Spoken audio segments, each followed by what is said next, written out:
Halo semuanya, selamat datang di channel Sari Bercerita.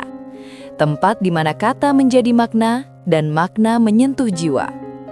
Karena setiap kisah punya pesan, dan setiap pesan bisa membuka hati yang mendengarnya. Jadi, luangkan waktumu sejenak, temukan tempat ternyamanmu, dan jika kisah ini menyentuh hatimu, jangan lupa untuk like, bagikan, dan subscribe. Bagi yang sudah subscribe, semoga Allah Subhanahu wa Ta'ala senantiasa menyehatkan badanmu, melimpahkan rezekimu, dan mengabulkan seluruh hajatmu. Tulis di kolom komentar dari kota mana saja Anda menyaksikan kisah ini. Mari kita mulai ceritanya. Aku selalu percaya bahwa ketenangan adalah bentuk tertinggi dari kemewahan. Itulah sebabnya, meski memiliki aset yang cukup untuk hidup berlebihan, aku memilih rumah sederhana di pinggir kota. Mobil yang tak mencolok, dan rutinitas yang nyaris membosankan bagi sebagian orang. Aku bekerja dari rumah, mengelola beberapa investasi dan usaha yang namaku tercantum rapi di setiap dokumen resminya. Tidak banyak yang tahu, termasuk suamiku sendiri, seberapa luas sebenarnya kendali yang kumiliki atas hidup kami. Suamiku, sebut saja Arya, dulu adalah pria yang membuat orang mudah percaya. Pembawaannya rapi, bicaranya meyakinkan, dan senyumnya selalu hadir saat bertemu orang baru. Ia senang dipuji sebagai kepala keluarga yang sukses, meski sebagian besar kesuksesan itu berdiri di atas pondasi yang tidak pernah ia bangun sendiri. Aku tidak keberatan. Dalam pernikahan, aku memilih peran yang tenang, membiarkannya berdiri di depan, sementara aku mengatur segalanya dari belakang layar. Kami jarang bertengkar, bahkan bisa dibilang pernikahan kami terlihat baik-baik saja. Arya bekerja, pulang membawa cerita tentang rekan kerja dan target yang tercapai. Aku mendengarkan tanpa banyak komentar, menyajikan makan malam dan menutup hari dengan obrolan ringan. Tidak ada teriakan, tidak ada drama, hanya rutinitas yang tampak stabil, terlalu stabil, hingga retakan kecil pun terasa tidak penting. Perubahan itu datang perlahan, hampir tidak terasa. Awalnya hanya jam pulang yang sedikit lebih larut, lalu alasan rapat malam yang mulai rutin. Aku tidak curiga, Arya selalu pandai memilih kata, dan aku bukan tipe istri yang menginterogasi. Aku percaya pada pilihan orang dewasa. Jika ia ingin jujur, ia akan jujur. Jika tidak, kebenaran akan menemukan jalannya sendiri. Dunia malam masuk ke hidup kami lewat cerita-cerita ringan yang ia sampaikan sambil tertawa. Tentang tempat hiburan baru yang ramai, tentang klien yang suka suasana santai, tentang musik keras dan lampu warna-warni. Aku mendengarkan dengan jarak yang sama seperti mendengarkan cuaca. Ada, tapi tidak mempengaruhi langkahku. Aku tidak suka dunia itu, namun tidak melarang. Kesalahan pertamaku adalah mengira semua orang bisa mengendalikan dirinya sendiri. Di sanalah sosok itu muncul, seorang Elsie, wanita yang hidup dari senyum terlatih dan janji-janji singkat. Namanya sering Arya sebut tanpa sadar, seolah itu hal biasa. Dia lucu, katanya suatu malam, pintar bikin suasana hidup. Aku mengangguk, tidak bertanya lebih jauh. Bagiku ketertarikan sesaat tidak selalu berarti pengkhianatan, tapi aku mencatatnya, bukan di buku, melainkan di ingatan. Perlahan gaya bicara Arya berubah. Ia mulai membandingkan tentang betapa hidupnya kurang warna, tentang teman-temannya yang lebih menikmati hasil kerja keras. Kata-kata itu diucapkan tanpa tuduhan langsung, namun mengandung penilaian yang samar. Aku tidak tersinggung. Aku hanya mengamati bagaimana matanya berbinar ketika membicarakan malam dan bagaimana sorot itu redup ketika menatap rumah kami yang tenang. Aku tetap sama, bangun pagi, bekerja, mengatur keuangan dan menjaga ritme hidup. Aku tidak mendandani diriku berlebihan, tidak pula mengeluh. Kelas bagiku bukan tentang terlihat mahal, melainkan tentang tahu kapan harus diam. Dan diamku sering disalahartikan sebagai ketidaktahuan. Elsie itu, yang kemudian ku ketahui gemar mengukur perhatian dengan nominal, tahu persis kelemahan Arya. Dia memuji di tempat yang kosong, mengagungkan di saat Arya merasa biasa. Dia menyebutnya berhasil, keren, berkelas, kata-kata yang tidak pernah kuteriakkan karena bagiku pengakuan tidak perlu disuarakan setiap malam. Aku melihat pola itu dari jauh, seperti melihat api kecil yang dibiarkan menyala di dekat kain kering. Arya mulai membawa aroma asing, parfum yang tidak kupakai, tawa yang tertinggal di udara. Aku tidak bertanya. Dalam pernikahan kami aku percaya pada satu hal, pertanyaan yang tidak dijawab hari ini akan terjawab sendiri dengan besok. Aku juga tahu, semakin seseorang merasa dihakimi, semakin pandai ia menyembunyikan. Di meja makan, jarak kami bertambah 1 kursi tak terlihat. Ia lebih sering menatap onselnya. Aku lebih sering menatap wajahnya, mencoba membaca perubahan kecil yang tidak ia sadari. Ia tidak jahat, ia hanya lapar akan pengakuan yang selama ini ia kira tidak ia dapatkan. Yang Arya tidak pahami adalah pilihanku hidup sederhana, bukanlah keterbatasan. Itu adalah keputusan. Aku tahu betul apa yang kumiliki dan apa yang tidak perlu kupamerkan. Aku menikah bukan untuk berkompetisi, melainkan untuk berbagi arah. Namun arah yang sama hanya mungkin jika kedua orang melihat ketujuan yang serupa. Malam-malam berlalu tanpa pertengkaran, tanpa pengakuan, hanya jeda yang makin panjang. Aku tidak menyalahkan Elsie itu sepenuhnya, dia hanya memainkan perannya. Yang menarik adalah bagaimana Arya dengan sukarela menyerahkan dirinya pada kilau palsu itu, tanpa bertanya dari mana cahaya itu berasal dan berapa harga yang harus dibayar. Di akhir babak ini belum ada keputusan, belum ada ledakan, hanya pernikahan yang berjalan di atas asumsi keliru, bahwa cinta bisa bertahan tanpa kesadaran dan kesetiaan bisa hidup tanpa penghargaan yang jujur. Aku masih istri yang sama, tenang, mandiri, berkelas. Arya masih suami yang percaya diri dan haus pengakuan. Dan di antara kami, retakan itu tetap kecil, nyaris tak terlihat, tapi nyata. Kilau itu tidak pernah datang sendirian. Ia selalu membawa suara musik keras, tawa yang dibuat-buat, dan janji kesenangan yang terdengar ringan namun mahal. Sejak malam-malam Arya semakin sering dihabiskan di luar rumah, gaya hidupnya ikut berubah. Bukan perubahan besar yang langsung terlihat, melainkan detail kecil yang berulang. Jam tangan baru, sepatu bermerek yang tidak ia butuhkan, kebiasaan mentraktir orang-orang yang bahkan tidak ia kenal dekat.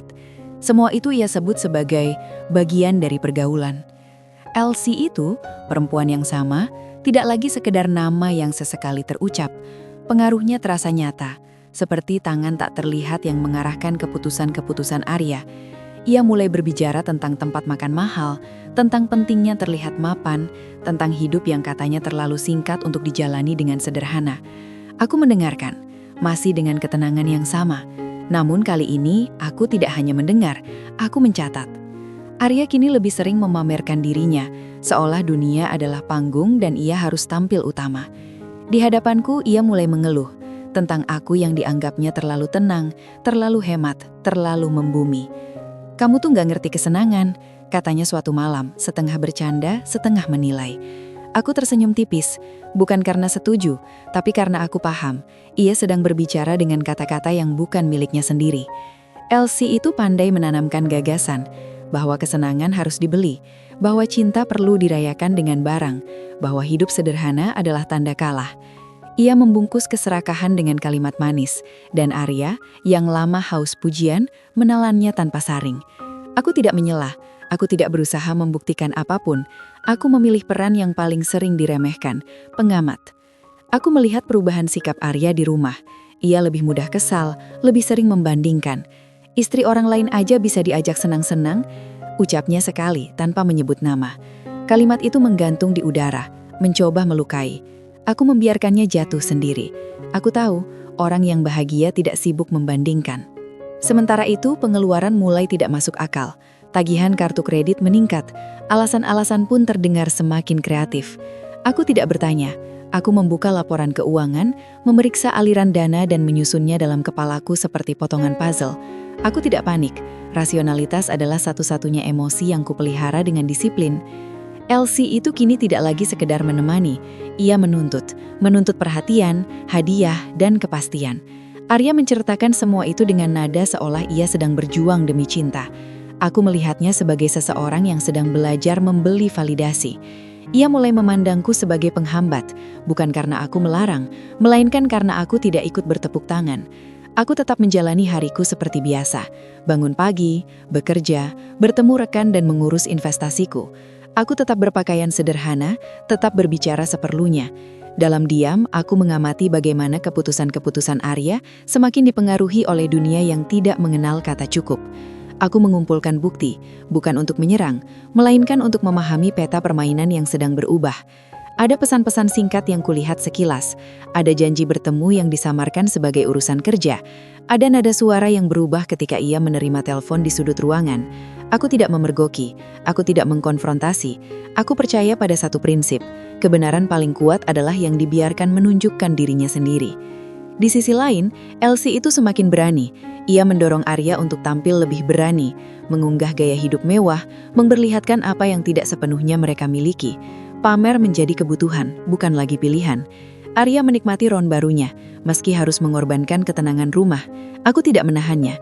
Setiap orang berhak memilih jalan, termasuk jalan yang licin. Aku sadar, dalam pandangan Arya, aku kini terlihat sebagai latar belakang yang membosankan. Ia mengira ketenanganku adalah ketidakpedulian, kesederhanaanku adalah keterbatasan. Ia lupa, atau mungkin tidak pernah tahu, bahwa semua yang ia sebut kebebasan berdiri di atas struktur yang kuatur rapi sejak lama. Aku tidak merasa perlu mengingatkannya. Suatu malam, ia pulang dengan cerita tentang rencana besar, liburan mahal, pesta kecil, lingkaran pertemanan baru. Ia berbicara cepat, penuh antusias, seolah berharap aku ikut larut. Aku mengangguk, memberikan respon yang cukup. Tidak ada persetujuan, tidak ada penolakan. Aku memilih netral. Netralitas seringkali membuat orang merasa tidak didukung, dan itulah yang terjadi. Kadang aku ngerasa kamu nahan aku, katanya tanpa menatap. Kalimat itu tidak membuatku marah. Ia justru mengkonfirmasi apa yang sudah kulihat, bahwa aku telah menjadi cermin yang tidak ia sukai. Aku menjawab singkat, tanpa emosi. Aku tidak ingin menang dalam percakapan. Aku ingin jelas dalam pikiran. Seiring waktu, aku semakin yakin bahwa ini bukan tentang cinta segitiga, melainkan tentang nilai. Elsie itu hanya katalis, yang lebih menentukan adalah pilihan Arya untuk mengukur kebahagiaan dengan kilau palsu. Aku tidak membenci perempuan itu. Aku melihatnya sebagai bagian dari ekosistem yang memang hidup dari ilusi. Di balik semua itu, aku tetap menguatkan diriku sendiri, bukan dengan kemarahan, melainkan dengan kesiapan.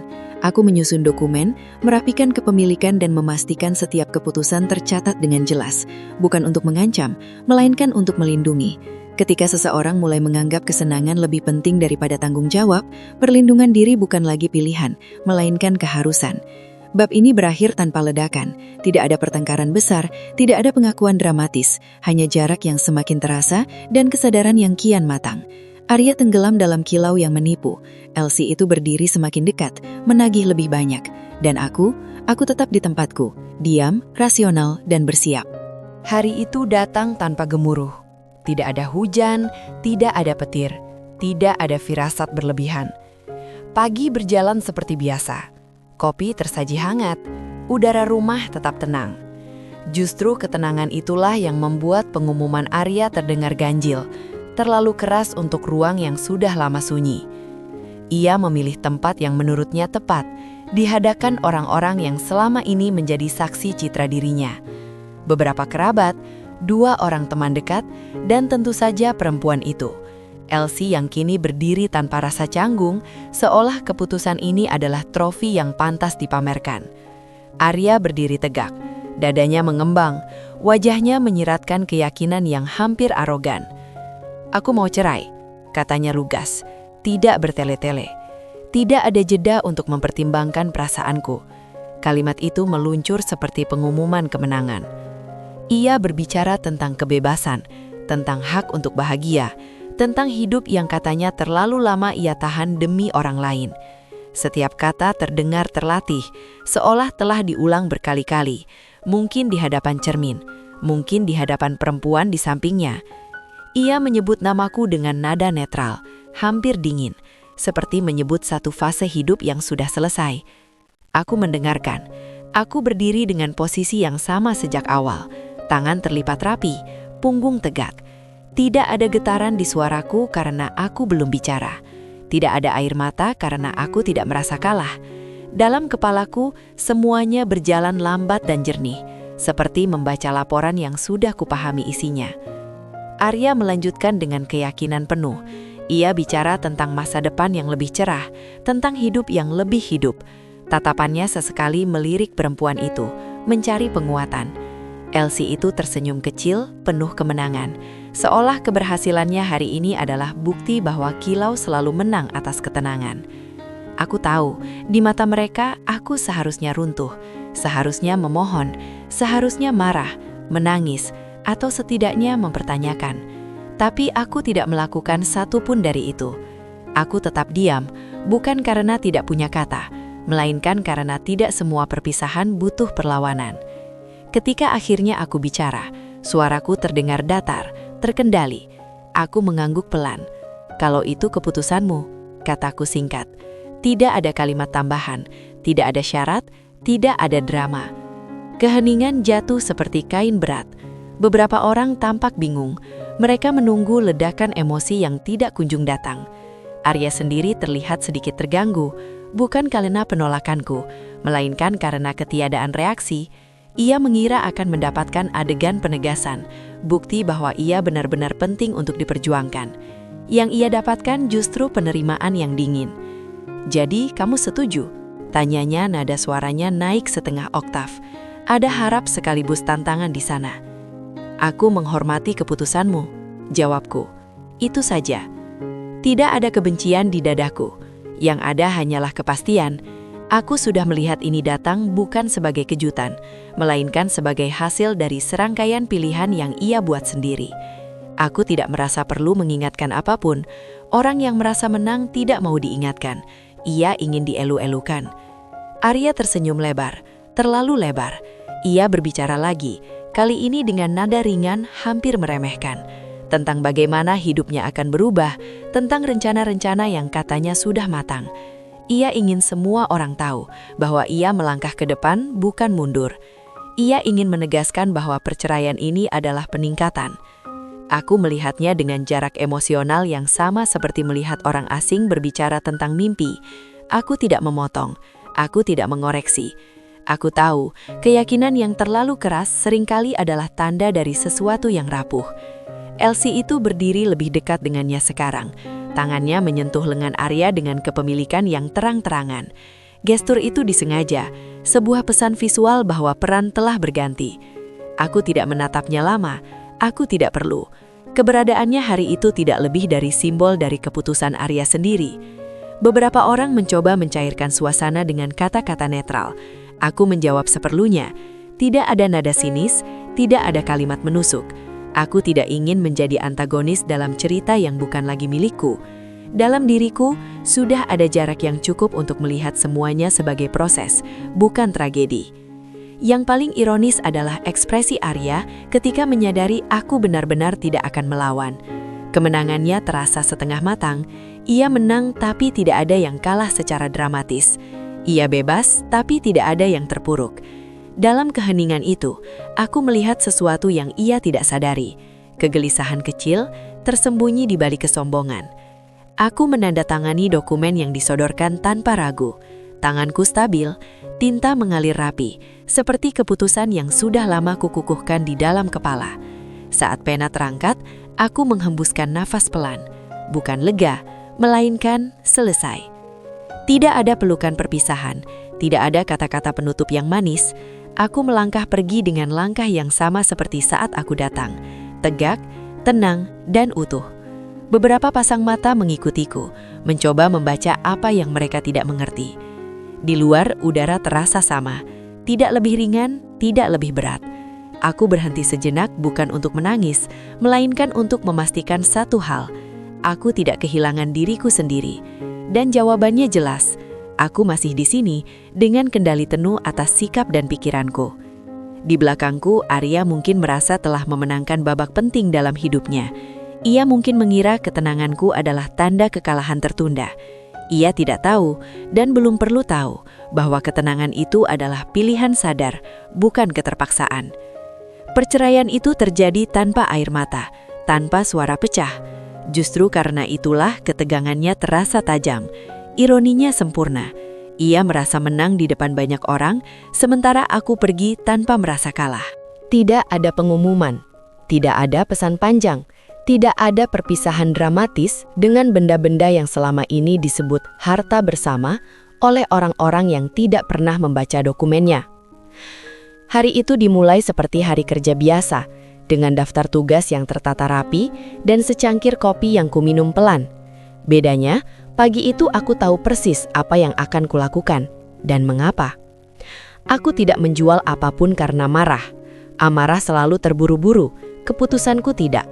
Ini adalah langkah strategis, dingin, dan sepenuhnya legal. Semua aset yang akan kulepas berdiri di atas satu kesamaan sederhana. Namaku tercetak jelas sebagai pemiliknya. Aku telah memastikan itu sejak lama, bukan karena curiga, melainkan karena disiplin. Telepon pertama adalah kepada notaris. Suaraku stabil, permintaanku spesifik. Tidak perlu penjelasan emosional, dunia profesional tidak bekerja dengan simpati. Kami membahas daftar properti, rumah, ruko, lahan, satu persatu. Dokumen disiapkan, jadwal ditetapkan, tidak ada yang perlu dipercepat, tidak ada yang ditunda. Kejelasan adalah kunci. Aku lalu membuka berkas kendaraan, mobil-mobil yang dulu dibeli untuk kebutuhan dan kenyamanan, bukan pameran. Aku memeriksa nomor rangka, status pajak, riwayat perawatan, semua bersih. Aku menghubungi dealer yang sudah lama ku kenal, orang-orang yang bekerja cepat dan tidak banyak bertanya. Harga disepakati wajar, aku tidak mengejar sensasi untung besar. Yang ku cari adalah kelancaran. Investasi adalah bagian yang paling sunyi. Tidak ada barang yang berpindah tangan secara kasat mata, hanya angka yang bergerak di layar. Saham, obligasi, reksadana. Aku meninjau kembali portofolio dengan kepala dingin. Aku melepas posisi secara bertahap, menghindari gejolak yang tidak perlu. Tidak ada panik jual, tidak ada emosi yang memimpin. Setiap klik adalah keputusan yang sudah kupikirkan berbulan-bulan. Usaha-usaha yang selama ini berjalan rapi juga masuk daftar. Aku bertemu dengan mitra, menjelaskan perubahan struktur kepemilikan dengan bahasa profesional. Tidak ada cerita pribadi, tidak ada alasan rumah tangga. Bisnis tidak perlu tahu perasaanku. Aku menyerahkan operasional kepada pihak yang kompeten, memastikan transisi berlangsung mulus, kontrak disesuaikan, tanggung jawab dialihkan tanpa celah. Sepanjang hari, aku bergerak seperti seorang administrator yang menutup satu fase kerja. Tanganku cekatan, pikiranku fokus. Jika ada momen jeda, itu hanya untuk memastikan tidak ada detail yang terlewat. Aku tidak menoleh ke belakang untuk mengenang, kenangan tidak berperan dalam akta. Yang paling menarik adalah keheningan. Tidak ada siapapun yang tahu, tidak ada telepon masuk dari pihak yang merasa perlu ikut campur. Aku tidak memberitahu mantan suamiku, tidak juga perempuan yang kini berdiri di sisinya. Bukan karena ingin mengejutkan, melainkan karena keputusan ini tidak membutuhkan penonton. Aku memilih waktu dengan cermat, tidak terlalu cepat sehingga tampak impulsif, tidak terlalu lambat hingga memberi ruang bagi asumsi. Setiap langkah berada di jalurnya, seolah mengikuti rencana yang sudah lama ada. Mungkin memang sudah lama ada, hanya menunggu momen yang tepat untuk dijalankan. Di sela-sela itu, aku sempat tersenyum kecil, bukan karena puas, melainkan karena sadar betapa sering ketenangan disalahartikan sebagai kelemahan. Banyak orang mengira aku akan bertahan, akan menunggu, akan beradaptasi dengan kondisi baru yang tidak kupilih. Mereka lupa, beradaptasi bukan berarti menyerahkan kendali. Sore menjelang ketika dokumen terakhir ditandatangani, aku memeriksa kembali setiap halaman, setiap tanda tangan. Tidak ada ruang abu-abu, tidak ada kata nanti, semuanya final. Aku menutup map dengan rapi, meletakkannya di rak yang sama rapi. Ketika sesuatu selesai, aku selalu mengembalikannya ke tempat yang pantas. Tidak ada rasa kehilangan yang datang, justru ada kejelasan yang menenangkan. Benda-benda itu tidak pernah menjadi identitasku. Mereka hanya alat, dan alat boleh diganti atau dilepas ketika tidak lagi sejalan dengan tujuan. Aku tidak sedang menghukum siapapun. Aku sedang menata ulang hidupku dengan standar yang sama seperti sebelumnya. Tertib. Malamnya aku berjalan di rumah yang sebentar lagi bukan lagi milikku. Aku menyalakan lampu satu persatu, bukan untuk berpisah, melainkan untuk memastikan semuanya berfungsi sebelum diserahkan. Aku menutup jendela, mengunci pintu dan mematikan lampu. Rutinitas kecil yang terasa biasa, dan memang seharusnya begitu. Di luar, udara dingin menyentuh kulitku. Aku menarik nafas dalam-dalam, lalu menghembuskannya perlahan. Tidak ada kelegaan berlebihan, tidak ada rasa menang. Yang ada hanyalah kesadaran bahwa aku telah melakukan apa yang perlu dilakukan dengan caraku sendiri. Hari itu berakhir tanpa tepuk tangan, tanpa sorotan, namun justru disitulah kekuatannya. Keputusan dingin tidak membutuhkan validasi, ia hanya membutuhkan keberanian untuk dijalankan sampai tuntas. Aku pulang ke tempat yang sementara, membawa diriku sendiri, utuh, rasional, dan siap melangkah ke fase berikutnya tanpa beban yang bukan lagi milikku. Runtuhnya tidak pernah datang sebagai ledakan. Ia hadir pelan, nyaris sopan, seperti pintu yang ditutup perlahan hingga suara kuncinya baru terdengar ketika semua sudah terlambat. Pada awalnya, Arya tidak menyadari apa yang berubah. Ia masih melangkah dengan keyakinan yang sama, masih memesan minuman mahal, masih memanggil nama-nama yang dulu menyambutnya dengan antusias. Hanya saja, sambutannya mulai berbeda. Senyum lebih tipis, jeda lebih panjang sebelum pelayanan datang. Aliran uang yang selama ini terasa tak terbatas mendadak tersendat. Bukan karena satu keputusan besar, melainkan serangkaian penarikan kecil yang tidak lagi disetujui. Kartu yang biasanya meluncur mulus, kini meminta verifikasi. Batas kredit yang dulu longgar, terasa menyempit. Arya menertawakan hal itu di awal, menganggapnya gangguan sementara. Ia belum tahu bahwa gangguan itu adalah pola. Fasilitas mulai ditarik satu persatu. Akses yang dulu terbuka kini memerlukan konfirmasi tambahan. Diskon khusus menghilang, undangan pesta datang lebih jarang. Dunia yang ia kira menerimanya sebagai bagian inti, ternyata hanya menyapanya selama ia mampu membayar tiket. Ia baru menyadari itu ketika tiketnya tak lagi berlaku. Elsie itu, yang selama ini tampil ceria, mulai menunjukkan sisi lain. Ia mengeluh lebih sering tentang gaya hidup yang harus dipertahankan, tentang janji-janji yang katanya belum ditepati. Nada suaranya berubah, pujian diganti tuntutan, tawa diganti perhitungan. Setiap percakapan berujung pada kebutuhan yang harus dipenuhi hari itu juga. Arya mencoba menenangkan. Ia berbicara tentang rencana, tentang peluang yang akan datang. Namun, kata-kata tanpa dukungan dana cepat kehilangan daya. Elsie itu tidak lagi sabar mendengar. Ia mulai menyalahkan tentang keputusan yang terburu-buru, tentang janji kemewahan yang kini terasa jauh. Di matanya, Arya bukan lagi pria berhasil, melainkan proyek yang mulai berugi. Hutang datang tanpa aba-aba.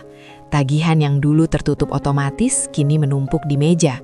Peringatan demi peringatan masuk, satu lebih dingin dari yang lain. Arya membuka berkas-berkas yang tak pernah ia sentuh sebelumnya, mencoba memahami angka-angka yang dulu bukan urusannya. Untuk pertama kalinya, ia merasakan ketakutan yang nyata, bukan pada kehilangan cinta, melainkan pada kehilangan kendali. Ia mulai menjual barang-barang kecil, mencoba menutup lubang dengan plester, jam tangan, sepatu, beberapa perabot. Namun setiap penjualan hanya menunda masalah, tidak menyelesaikannya. Dunia gemerlap mengajarinya cara membelanjakan uang, bukan cara bertahan tanpa uang. Elsie itu semakin jarang menemani, jadwalnya mendadak penuh. Pesan-pesannya singkat dan lambat dibalas. Jika bertemu, wajahnya menyimpan ketidakpuasan yang tidak lagi ia tutupi. Ia membandingkan dengan pria lain, dengan kehidupan lain. Arya mendengar semua itu seperti vonis, setiap kalimat mengikis keyakinan yang tersisa. Panik merayap tanpa suara. Arya mulai terjaga di malam hari, memikirkan solusi yang tidak kunjung jelas. Ia menyadari satu hal pahit, hampir semua yang ia banggakan dulu tidak pernah benar-benar berada di tangannya. Ia menikmati, memamerkan, bahkan mengklaim, namun tidak menguasai. Ketika aliran uang berhenti, panggungnya runtuh. Ia mencoba menghubungi beberapa kenalan lama, berharap pada jaringan yang dulu memujinya. Responsnya sopan namun jauh. Tidak ada yang menolak terang-terangan, namun tidak ada pula yang benar-benar membantu. Dunia itu tidak mengenal utang budi, ia hanya mengenal transaksi. Elsie itu akhirnya berhenti menuntut dan mulai menjauh. Kepergiannya tidak disertai pertengkaran besar. Ia memilih alasan yang rapi, kebutuhan pribadi, tekanan pekerjaan, jarak emosional. Arya membaca tanda-tandanya dengan jelas. Ia tidak ditinggalkan karena salah, melainkan karena tidak lagi menguntungkan. Kesadaran itu menghantam keras. Di tengah kekacauan, Arya melihat kembali jalur hidupnya dengan kacamata baru. Ia mengingat rumah yang tenang, ritme yang stabil, dan seseorang yang dulu ia anggap sebagai penghambat. Ia tidak langsung menyesal, penyesalan butuh waktu. Yang muncul pertama adalah kebingungan, bagaimana semuanya bisa runtuh secepat ini. Hari-hari berikutnya diisi dengan upaya bertahan, mengatur ulang pengeluaran, menunda pembayaran, menukar janji. Setiap langkah terasa berat karena tidak didukung fondasi yang kuat. Dunia gemerlap tidak meninggalkan peta untuk jalan pulang. Sementara itu, Elsie itu telah sepenuhnya menjauh. Namanya tidak lagi muncul di layar. Kehadirannya menguap bersama kilau yang dulu memikat. Arya kini berdiri sendiri, di hadapan kenyataan yang tidak bisa ditawar. Ia mulai memahami perbedaan antara memiliki dan sekedar memakai. Bab ini tidak ditutup dengan kejatuhan total, melainkan dengan retakan yang sudah menjadi jurang. Dunia gemerlap yang dulu terasa nyata kini tampak seperti dekorasi panggung yang dibongkar setelah pertunjukan selesai. Arya berdiri di tengah puing-puing, menyadari bahwa kemenangan yang ia ayakan terlalu cepat tidak pernah benar-benar miliknya. Kepergian itu tidak disertai tangis atau teriakan. Elsie itu memilih waktu yang paling sunyi, pagi buta, ketika kota belum sepenuhnya terjaga. Tidak ada pertengkaran terakhir, tidak ada daftar tuntutan. Hanya sebuah pesan singkat yang ditinggalkan di layar ponsel, dingin dan ringkas, seperti nota pengeluaran yang tak lagi ingin dibayar. Isinya sederhana, ia butuh hidup yang lebih pasti. Kepastian yang ia maksud tidak pernah tentang perasaan. Arya membaca pesan itu berulang kali, seolah dengan mengulang ia bisa menemukan makna lain. Tidak ada. Kalimatnya lurus, tanpa metafora, tanpa ruang tawar. Ia menyadari sesuatu yang selama ini ia hindari. Kebersamaan mereka selalu bertumpu pada apa yang bisa ia sediakan, bukan pada siapa dirinya. Ketika persediaan habis, hubungan itu pun berhenti beroperasi. Hari itu ia kehilangan tempat tinggal, bukan karena diusir dengan kasar, melainkan karena kesepakatan yang berakhir tanpa perpanjangan. Kunci dikembalikan, barang-barang dikemas seadanya. Tidak ada yang memintanya bertahan. Ia berjalan keluar membawa tas yang terlalu kecil untuk hidup yang pernah ia pamerkan. Dunia tidak menunggu, ia hanya berganti tangan. Pekerjaan menyusul kemudian, seperti domino yang jatuh dengan jeda terukur. Posisi yang selama ini ia isi lebih karena jaringan daripada kompetensi, kini ditinjau ulang. Angka-angka tidak lagi memihak, rapat-rapat singkat menghasilkan keputusan cepat. Tidak ada kemarahan, hanya penyesuaian. Ia diminta menyerahkan akses, menyelesaikan administrasi dan mengosongkan meja. Kata terima kasih terdengar formal, tanpa gema. Harga diri adalah yang terakhir runtuh dan paling sulit diakui. Bukan karena ia tidak menyadari kehilangannya, melainkan karena ia baru paham betapa rapuh fondasinya. Selama ini, ia berdiri di atas pengakuan orang lain, pujian yang dibeli, tawa yang disewa, dan kedekatan yang diukur. Ketika semua itu menghilang, ia berdiri tanpa pijakan. Ia mencoba bertahan dengan rutinitas baru, bangun pagi tanpa tujuan jelas, menyeduh kopi murah, memeriksa ponsel yang jarang berdering. Kota yang sama kini terasa asing, tempat-tempat yang dulu menyambutnya, kini tidak lagi mengenal namanya. Ia belajar berjalan lebih cepat, menunduk sedikit, menghindari cermin yang memantulkan versi dirinya yang tidak ingin ia temui. Tidak ada penderitaan yang dilebih-lebihkan, tidak ada adegan melodramatis, yang ada adalah konsekuensi, tepat, terukur, dan tak bisa dinegosiasikan. Setiap keputusan yang dulu ia ambil dengan ringan kini menagih pembayaran, tidak sekaligus, tetapi konsisten. Ia mencoba menghubungi Elsie itu sekali, bukan untuk memohon, melainkan untuk memastikan apa yang sudah jelas. Panggilan tidak terjawab, pesan tidak dibalas. Ia menutup ponsel dan meletakkannya terbalik, seolah dengan begitu ia bisa menghentikan dunia yang terus bergerak. Ia akhirnya menerima, cinta yang ia kejar sejak awal memang tidak pernah dimaksudkan untuk bertahan tanpa uang. Malam-malam menjadi ruang refleksi yang tidak ramah. Ia mengingat kembali sikapnya yang dulu penuh keyakinan, keputusan yang diumumkan dengan dada mengembang. Ironi itu kini terasa telanjang. Tidak ada penonton, tidak ada tepuk tangan. Hanya ia dan ingatan yang tidak bisa dihapus. Kehadiran tokoh utama tidak tampak, namun jejaknya terasa di setiap sudut. Dalam struktur yang runtuh, ada ketertiban yang ironis, dokumen yang rapi, kepemilikan yang jelas, aliran yang berhenti tepat pada garisnya. Tidak ada kekacauan yang bisa disalahkan pada orang lain, semua berjalan sesuai aturan. Ketepatan itu justru membuat Arya memahami perbedaan antara emosi dan keputusan. Ia mulai menyadari betapa ia salah menilai ketenangan sebagai kelemahan. Dulu, ia mengira diam berarti tidak tahu. Kini ia melihat diam sebagai tanda kendali. Ia mengingat cara segala sesuatu disusun, bukan diumumkan. Ia merasakan dampak dari keputusan yang diambil tanpa teriakan. Keputusan seperti itu tidak membutuhkan pembelaan. Ia bekerja dengan sendirinya. Hari-hari berikutnya mengajarinya pelajaran yang tidak pernah ia cari. Tentang hidup dengan cukup bukan berlebihan. Tentang pertemanan yang tidak menagih. Tentang harga diri yang tidak bisa disewa. Ia tidak tiba-tiba menjadi bijak. Ia hanya menjadi jujur. pada dirinya sendiri. Pertama-tama, ia mencari pekerjaan yang lebih sederhana, menerima posisi yang tidak memberinya panggung.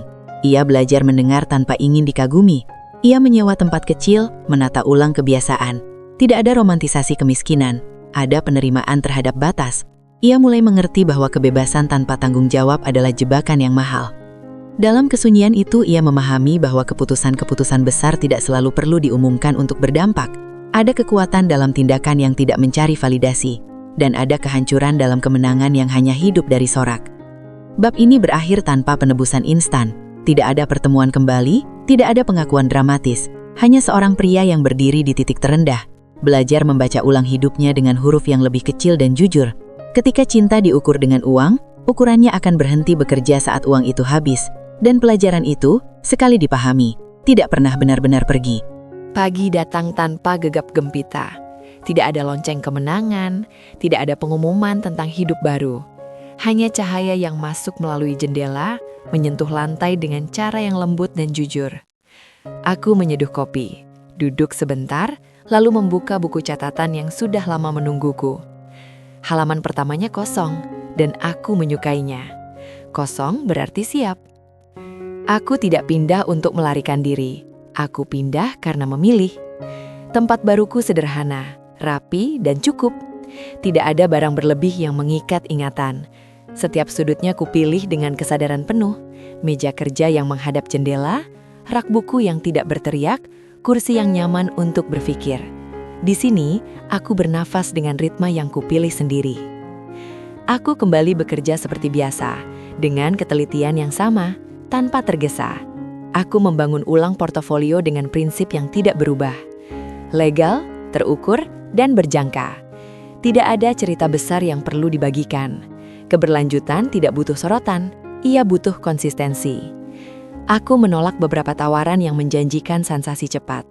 Aku memilih yang tenang dan bertahan lama. Ketika seseorang bertanya mengapa, aku menjawab singkat. Tidak semua keputusan perlu dijelaskan. Ada kabar-kabar yang sampai ke telingaku, seperti angin yang membawa suara dari kejauhan, tentang mantan suamiku yang mencoba bangkit, tentang hari-harinya yang kini lebih sunyi. Aku mendengarnya tanpa rasa ingin tahu yang berlebihan. Aku tidak mentertawakan, aku tidak mengomentari. Hidup orang lain tidak lagi menjadi ruang bagiku. Jarak adalah bentuk penghormatan yang paling jujur. Sesekali aku bertemu orang-orang yang mengenalku dari masa lalu. Mereka menatap dengan ragu, seolah mencari bekas luka yang tidak mereka temukan. Aku tersenyum seperlunya. Ketika mereka bertanya apakah aku baik-baik saja, aku mengangguk. Aku tidak menambahkan narasi penderitaan. Aku tidak mengubah diriku menjadi kisah peringatan. Aku cukup menjadi diriku sendiri, utuh, tenang, dan bergerak.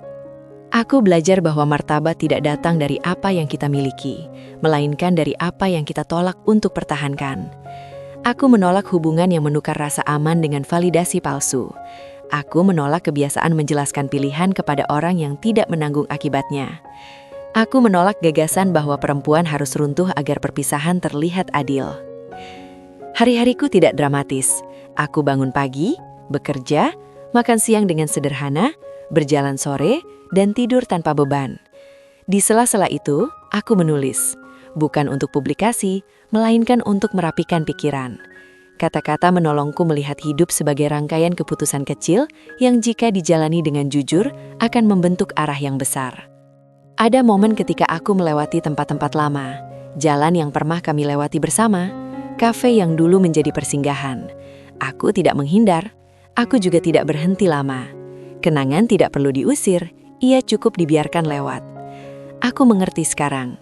Masa lalu tidak meminta balas dendam, ia hanya meminta diakui, lalu ditinggalkan. Aku tidak merasa menang, aku merasa selesai. Kemenangan butuh lawan, selesai butuh kejujuran. Aku jujur pada diriku sendiri tentang apa yang kuinginkan dan apa yang tidak.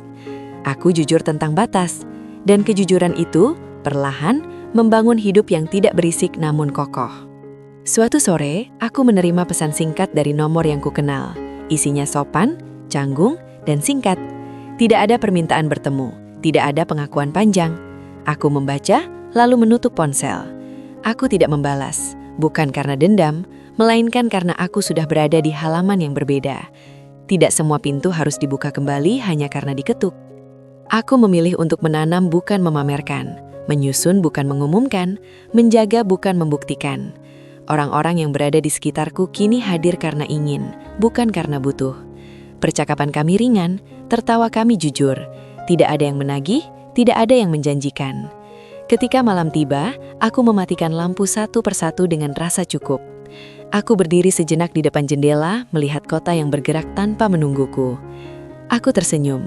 Dunia tidak perlu berhenti agar aku bisa melangkah. Aku sudah berjalan, dan itu cukup. Cerita ini tidak ditutup dengan pesta atau pengakuan besar. Ia ditutup dengan keputusan sederhana yang diulang setiap hari, memilih diri sendiri tanpa menyakiti, melangkah tanpa menoleh, dan menjaga martabat tanpa menjualnya. Karena pada akhirnya, cinta yang dibangun di atas uang akan runtuh saat uang itu kembali ke pemiliknya. Dan harga diri perempuan tidak pernah ikut dalam perceraian. Ia tetap tinggal, tenang, utuh, dan setia pada dirinya sendiri. Pendengar setia Sari Bercerita, itulah kisahnya. Perlu kami sampaikan bahwa cerita ini adalah karya fiksi yang dibuat semenarik mungkin agar terasa nyata. Namun tujuannya adalah untuk diambil hikmah dan pelajaran berharganya. Terima kasih sudah mendengarkan cerita kali ini sampai akhir.